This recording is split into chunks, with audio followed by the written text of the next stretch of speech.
Principal Rupa Reddy హత్య కేసులో shocking విషయాలు బయటకు వస్తున్నాయి. 20 నిమిషాల్లోనే అత్యంత దారుణంగా రూపారెడ్డి ప్రాణం తీసి ఆ నిందితుడు అక్కడి నుంచి పారిపోయాడు. రూపారెడ్డి శరీరం మీద మొత్తం 27 కత్తిపోట్లు గుర్తించారు పోలీసులు.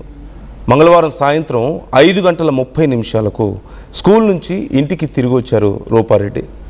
అంతకు 20 నిమిషాల ముందే ఒక వ్యక్తి రూపారెడ్డి ఇంటి ముందు అనుమానాస్పదంగా తిరిగినట్లుగా సీసీటీవీ ఫోటేజ్లో గుర్తించారు. 5:41 గోడ దూకి ఇంట్లోకి వెళ్ళాడు నిందితుడు. ఆ తర్వాత రూపారెడ్డిని విచక్షణారహితంగా పొడిచి ఆమె బ్యాగులో ఉన్న 2 లక్షల రూపాయలు తీసుకొని 6 గంటల ప్రాంతంలో గోడ దూకి వెళ్ళిపోయినట్లుగా గుర్తించారు. అంటే కేవలం 19 నిమిషాల వ్యవధిలోనే ఈ ఘటన చోటు చేసుకుంది. నిందితుడు రెడ్ కలర్ టీషర్ట్ ధరించి బక్కపలచగా పొడవుగా ఉన్నట్లుగా గుర్తించారు. 27 నుంచి 30 ఏళ్ల మధ్య వయసు ఉంటుందంటూ నిర్ధారణకు వచ్చారు పోలీసులు. నిందితుడు రెడ్ కలర్ కారులో వెళ్ళినట్లుగా కూడా పోలీసులు గుర్తించారు. చింతచెట్టు తండా రోడ్లో గ్లౌజ్లను స్వాధీనం చేసుకున్నారు. ప్రస్తుతం పోలీసుల అదుపులో పలువురు అనుమానితులు కూడా ఉన్నట్లుగా తెలుస్తోంది. ఒక్కసారి అక్కడ ఉన్నటువంటి విజువల్స్ మీరు చూడొచ్చు. అదిగో మీకు లాంగ్ వ్యూలో కనిపిస్తుంది.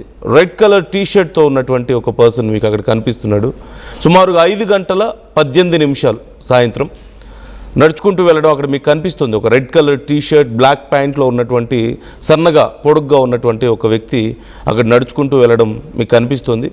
ఆ వ్యక్తే ఈ దారుణానికి పాల్పడ్డాడు అంటూ ఇప్పుడు పోలీసులు ప్రాథమికంగా ఒక అంచనాకు వచ్చినట్లుగా మనకి సమాచారం అందుతోంది. సో మీరు డిఫరెన్స్ మీరు క్లియర్గా చూడొచ్చు. 17:18 అక్కడ క్లియర్గా, అంటే 5:18 అక్కడ మీకు కనిపిస్తుంది. మరోవైపు 5:02 ఇక్కడ రూపారెడ్డి వచ్చినటువంటి time. So within just 19 minutes ఈ మొత్తం దారుణం జరిగింది. అయితే అసలు ఎందుకు ఇలా చేశాడు అతను? నిజంగా దొంగతనం చేయడానికే వచ్చాడా? దొంగతనం చేయడానికి వస్తే చేతికి గ్లౌజులు వేసుకొని ఇలా పర్టికులర్గా ఇంత దారుణంగా 27 సార్లు కత్తితో పొడవాల్సిన అవసరం ఏముంటుంది? దొంగతనం చేయడానికి వస్తే అంత దారుణంగా, అంత విచక్షణరహితంగా ఒక సైకోలాగా 27 సార్లు కత్తితో పొడిచాడంటే కేవలం దొంగతనం చేయడానికే వచ్చినట్లా? లేకపోతే we have seen some psychopaths. గతంలో కూడా చూసాం దొంగలు అండ్ సైకోపాత్ మెంటాలిటీ ఉన్నవాళ్ళు మనం గతంలో చూసాం. లైక్ దండుపాళ్యం గురించి చెప్తూ ఉంటారు కదా. సో అలాంటి కండిషన్స్ మనం గతంలో చూసాం. వాళ్ళు కేవలం దొంగతనం చేయడం మాత్రమే కాకుండా వాళ్ళకు ఒక రకమైనటువంటి సాడిస్టిక్ మెంటాలిటీ కూడా ఉంటుంది. ఒక్కొక్కరు ఒక్కో రకంగా చేస్తూ ఉంటారు. అంటే లిటరల్లీ వచ్చి అర్ధరాత్రులు వచ్చి కిచెన్లో భోజనం చేసి అక్కడ మలమూత్ర విసర్జన చేసే టైప్ కొంతమంది ఉంటే, కొంతమంది అక్కడ ఉన్న వాళ్ళ మహిళల్ని మానభంగం చేయడం, కొంతమంది ఏమో ఇలా దాడులు చేయడం, ఇలా రకరకాలుగా ఉంటుంటారు. సో అలాంటి ఒక మెంటాలిటీ, లేకపోతే ఇంటెన్షనల్గా రూపారెడ్డిని ప్రాణం తీయాలి, తన ప్రాణాలు తీయడమే ఉద్దేశంగా అక్కడికి వచ్చాడా? డబ్బు తీసుకెళ్ళడం అనేది ఒక డైవర్షనా? లేకపోతే నిజంగా దొంగతనానికి వచ్చి ఆ కంగారులో చేశాడా? అంటే కంగారులో 27 సార్లు కత్తితో పొడిచే పరిస్థితి ఉంటుందా? What you think about this? Nirmala join అవుతున్నారు. నిర్మల, ఇప్పుడు ఈ కేసు విచారణ అసలు ఎంతవరకు వచ్చింది? అనుమానితులు ఉన్నారు, పోలీసులు అదుపులో అంటున్నారు. మరోవైపు సీసీ కెమెరాలో రికార్డ్ అయిన దృశ్యాలు కనిపిస్తున్నాయి. సో ఎంతవరకు వచ్చింది విచారణ? రూపారెడ్డి కేసులో మాత్రము రోజుకొక ట్విస్టులు బయటపడుతున్నాయి అనుకోవచ్చు. ఎందుకంటే కూడా పోలీసుల దర్యాప్తులో రోజుకో విధంగా కూడా కీలక మలుపు తిరుగుతూ కొన్ని విషయాలు బయటకు వస్తా ఉంటే, వెల్లడవుతా ఉంటే మాత్రము భయభ్రాంతులకు గురవ్వాలి అనే విధంగా కూడా తెలుస్తూ ఉంది.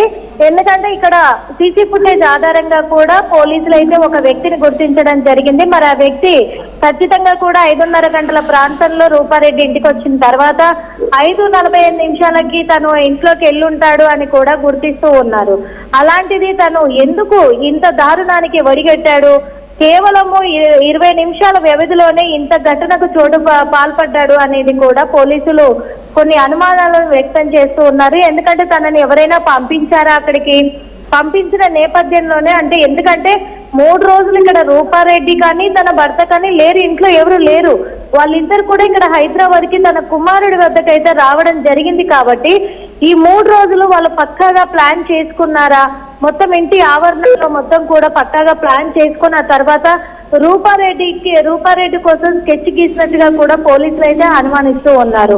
అందుకు ఇక్కడ సుపారీ ఇచ్చి ఎవరైనా అతన్ని పంపించిన ఎడల ఈ దారుణానికి వడిగట్టిన తర్వాత తన బ్యాగ్ని చెక్ చేయడం జరిగిందేమో, అందుకే అందులో ఉన్న డబ్బులు మాయం చేశాడేమో అనేది ఒక ఎత్తు అయితే, రూపారెడ్డి ఫోన్ ఎలా మాయమైంది? మరి ఆ ఫోన్ ఈ వ్యక్తి తీసుకెళ్లాడా, ఇంకా ఎవరైనా ఉన్నారా తనతో పాటు? ఎందుకంటే ఒక్కడే అంత కక్షపూరితంగా అన్ని ఘాట్లను తన బాడీలోకి అంత దాడి చేయలేడు అనేది ఒక అనుమానం ఒక ఎత్తు అయితే, ఇక్కడ తన స్కూల్ కి సంబంధించి కూడా ఎవరైనా శత్రువులు ఉన్నారా తనకి, లేదా ఆ ల్యాండ్ల విషయంలో కానీ లావాదేవీల విషయంలో కానీ ఎవరైనా శత్రువులు వాళ్ళు డైరెక్ట్ గా అటాక్ చేయలేక ఇతనితో చేయించారా? ఈ కోణంలో కూడా పోలీసులు అయితే ఇప్పుడు ఆ వ్యక్తిని అదుపులోకి తీసుకున్నారు. అతను కొంచెం బక్కపల్చగా ఉన్నట్టుగా కూడా తెలుస్తుంది. చింత చెట్టు దండాలో తను 2 గ్లౌజ్లను కూడా పడేసి వెళ్ళినట్టుగా పోలీసులు గుర్తించారు. అవి స్వాధీనం కూడా చేసుకోవడం జరిగింది. మరి ఇంకా ఎంతమంది అయితే పోలీసులకు అనుమానంగా ఉందో వాళ్ళందరినీ కూడా అదుపులోకి తీసుకొని విచారిస్తున్నారు. ఈ రోజు మాత్రము రూపారెడ్డి అంత్యక్రియలు ఇక్కడ వనశ్రీపురంలోనే వాళ్ళు చేయడం కూడా జరిగింది.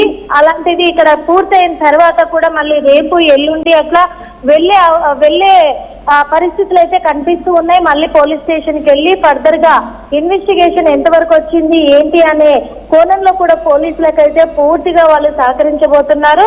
గుర్రంగూడలో ఇక్కడ హైదరాబాద్ లో గుర్రంగూడలో తన సొంత ఇంటి వద్దే కార్యక్రమాలన్నీ కూడా చేయడం జరిగింది. అక్కడికైతే భారీ ఎత్తున కూడా ప్రజలు తరలి రావడం అయితే జరిగింది. కానీ వీళ్ళు మీడియాని అవాయిడ్ చేస్తూ ఉన్నారు. మీడియా కవరేజ్ ని మాత్రము వీళ్ళు ఒప్పుకోవడం లేదు. అసలు మాకు ఇష్టం లేదు, ఇప్పుడు మాట్లాడే ఇదిలో లేము అని చెప్పేసి నిరాకరిస్తున్న పరిస్థితులు అయితే ఏర్పడ్డాయి. అక్కడ ఎందుకు ఇంత పెద్ద ఘటన, ఇది పబ్లిక్ ఇష్యూనే కాదు, ఇది 2 తెలుగు రాష్ట్రాలలో కూడా భయభ్రాంతులకు గురి చేస్తున్నటువంటి విషయం అయినప్పటికీ దీనికి కారణమైన వాళ్ళు ఎవరు అని తెలుసుకునే ప్రయత్నము ఎందుకు, ఒకవేళ వాళ్ళకి అనుమానాలు ఉన్న మీడియాకి ఎందుకు చెప్పడం లేదు వీళ్ళు అనేది కూడా ఒక ఎత్తు అవుతుంది.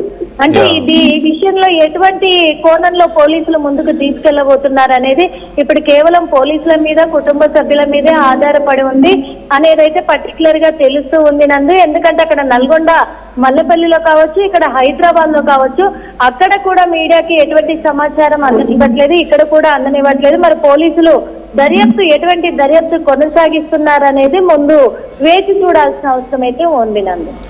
Right, thank you Nirmala, thanks for the details. మొత్తం మీద ఇప్పుడు ఈ కేసులో ఎన్నో అనుమానాలు వ్యక్తం అవుతున్నాయి. ఎవరైనా శత్రువులు ఉన్నారా అనే డీటెయిల్స్ బయటికి రావాల్సి ఉంది. మరోవైపు దొంగతనం కోసం వస్తే ఇలా జరుగుతుందా? పర్టికులర్గా గ్లౌజ్ వేసుకొని వచ్చి అంత దారుణంగా 27 సార్లు కత్తిపోట్లు పొడిచాడు అంటే ఇంటెన్షనల్గా ప్రాణం తీయడానికి, ఎస్పెషల్లీ ఆ టైంలో రూపారెడ్డి భర్త ఇంటికి రాలేదు అంటే అతనికి ముందే తెలుసా రూపారెడ్డి భర్త ఇంటికి వస్తాడా లేదా అనేది ముందే తెలుసా? ఒకవేళ వచ్చుంటే ఇద్దరి మీద అటాక్ చేసి ఉండేవాడా? ఏం జరిగింది అనేది డీటెయిల్స్ మనకు తెలియాలి. ఎస్పెషల్లీ సీసీ కెమెరాస్కి కూడా దూరంగా ఉన్నాడు, చాలా దూరమైనటువంటి విజువలే మనకు కనపడుతుంది. అంటే డైరెక్ట్గా ఎక్కడెక్కడ సీసీ కెమెరాలు ఉన్నాయో తెలుసు, హ్యాండ్స్కి గ్లౌజ్ వేసుకున్నాడు ఒకవేళ ఎలాంటి ప్రూఫ్ దొరక్క ఉండడం కోసం. అండ్ రూపారెడ్డి ఒక్కతే ఆ టైంలో ఉంటుందని కూడా గెస్ చేసి ఉండాలి. ఎందుకంటే తన భర్త కూడా ఉండుంటే అంత ధైర్యం చేస్తాడా? ఇద్దరు ఉన్నప్పుడు అలాంటి ఘాతుకాన్ని కొడగట్టడానికి అవకాశం తక్కువ ఉంటుంది. సో ఇంటెన్షనల్గా చేశాడా అనేదే ఇక్కడ అనిపిస్తుంది. మరోవైపు డబ్బులు, ఫోన్ కూడా తీసుకెళ్ళిపోయాడని చెప్తున్నారు. సో జనరల్లీ ఇప్పుడున్నట్టు పరిస్థితుల్లో డబ్బుల కోసమే వస్తే డబ్బులు తీసుకొని వెళ్ళిపోతారు, అంటే దొంగతనం కోసం వస్తే ఇంకేమీ పోలేదు.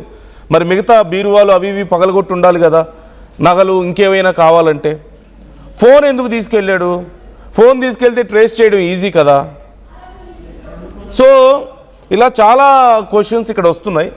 ఎక్కువ ప్రశ్నలకి సమాధానాలు మనం వెతుక్కుంటే ఇంటెన్షనల్గా చేశాడు అన్నట్లుగా కనపడుతుంది. ఒక సాధారణమైన దొంగ జస్ట్ లోపలికి వచ్చి డబ్బులు తీసుకుంటుండగా ఎవరో ఒక మహిళ వస్తే అక్కడి నుంచి జనరల్గా పారిపోతారు. లేదు అంటే మహిళని అటాక్ చేసినా ఒక దెబ్బ కొట్టి అక్కడి నుంచి పరిగెత్తడానికి ప్రయత్నిస్తారే తప్ప అంత దారుణంగా అన్నిసార్లు కత్తిపోట్లతో పొడవాల్సిన అవసరం లేదు. సో ఈ డీటెయిల్స్ ఇంకా పూర్తి స్థాయిలో తెలియాల్సి ఉంది. పోలీసుల విచారణ జరుగుతుంది. మీ అభిప్రాయాలు ఎలా ఉన్నాయి? మీకేమనిపిస్తుంది? కుటుంబ సభ్యులు ఇంకా ఏమైనా డీటెయిల్స్ బయట పెట్టాల్సిన అవసరం ఉందా? ఏదన్నా దాస్తున్నారా, లేకపోతే చెప్పలేకపోతున్నారా? వాళ్ళకి అంటే వాళ్ళు ఐడెంటిఫై చేయలేకపోతున్నారా? పోలీసులు కూడా కొంత గోప్యంగానే విచారణ చేస్తున్నారు అంటున్నారు. అంటే కనెక్టింగ్ ఇంకేదైనా దీనికి కనెక్ట్ అయ్యి ఇంకెవరైనా ఉండే అవకాశం ఉందా? సో ఇలా చాలా ప్రశ్నలు వస్తున్నాయి. బట్ ఏది ఏమైనప్పటికీ జరిగింది మాత్రం చాలా దారుణం. ఒక మహిళని ఇంత దారుణంగా, ఇంత బ్రూటల్గా హత్య చేశాడు అంటే ఇది చాలా దారుణమైన విషయం. ఖచ్చితంగా ఇలాంటి వాళ్ళు మన సమాజంలో తిరగకూడదు, బయటికి రాకూడదు. ఎందుకంటే రేపు ఇంకొక ఇంట్లో జరగవచ్చు, ఇంకో మహిళ, ఇంకో చిన్నపిల్ల, ఇంకెవరైనా ప్రాణాలు పోవడానికి అవకాశం ఉంటుంది. They don't deserve to be in our society anymore.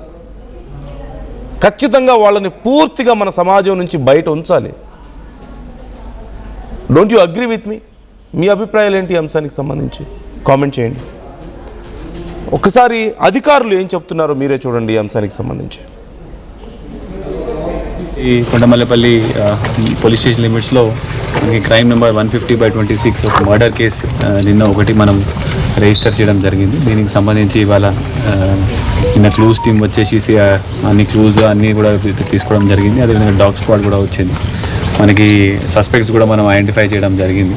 కొంత సీసీటీవీ ఫుటేజ్ ద్వారా కూడా మనము కొంత సస్పెక్ట్స్ని కూడా కొంత మనం నారో డౌన్ చేసుకొని కొంతమందిని కూడా మనము పికప్ చేస్తున్నాము. సో దీనికి సంబంధించి దర్యాప్తు కూడా డిఎస్పీ దేవరకొండ గారి ఆధ్వర్యంలో 3 ప్రత్యేక బృందాలు మనం ఏర్పాటు చేసి ఈ దర్యాప్తు టేకప్ చేయడం జరుగుతున్నది. త్వరలోనే ఇది అక్యూజ్డ్ కూడా తప్పకుండా మనం విదిన్ ఇంకొక 12 to 24 hours తప్పకుండా పట్టుకొని తర్వాత ఇన్వెస్టిగేషన్ని ముందుకు తీసుకొని వెళ్ళడం జరుగుతుంది.